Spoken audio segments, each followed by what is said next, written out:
আলাদা করে এখন আমার পেছনে আর কি বাঁশ দেবো, সবাই বাঁশ খেয়েই আছে। সবারই পেছনে একটা করে বাঁশ আছে। এবার দিদি নাম্বার 1 থেকে বের করে দেয়া হলো রচনা ব্যানার্জিকে।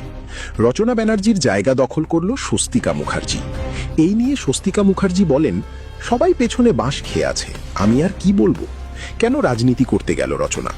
এখন কেউ যদি আমাকে কাজে নেয় আমি কেন করব না? এখানে আমার কোনো দোষ নেই। বড় জীবন এখনো। আমি রচনা বন্দ্যোপাধ্যায়, 2026 বিধানসভা। আচমকাই কেন দিদি বদল? সেটা নিয়ে ইন্ডাস্ট্রির অন্দরে দিন কয়েক ধরেই নানা জল্পনা চাউর হয়েছে। দিদি নম্বর 1-এর সঞ্চালক বদলের নেপথ্যে রাজনৈতিক কারণ, নাকি শো নিয়ে নতুন চিন্তাভাবনা করছেন নির্মাতারা? কৌতূহল সর্বত্র। কানাঘুষো এবার নাকি এই রিয়ালিটি শোকে নতুন করে ঢেলে সাজাতে চাইছেন নির্মাতারা। সেই সূত্রে শোয়ের ফরম্যাটও বদলাচ্ছে। বড় জীবন এখনো।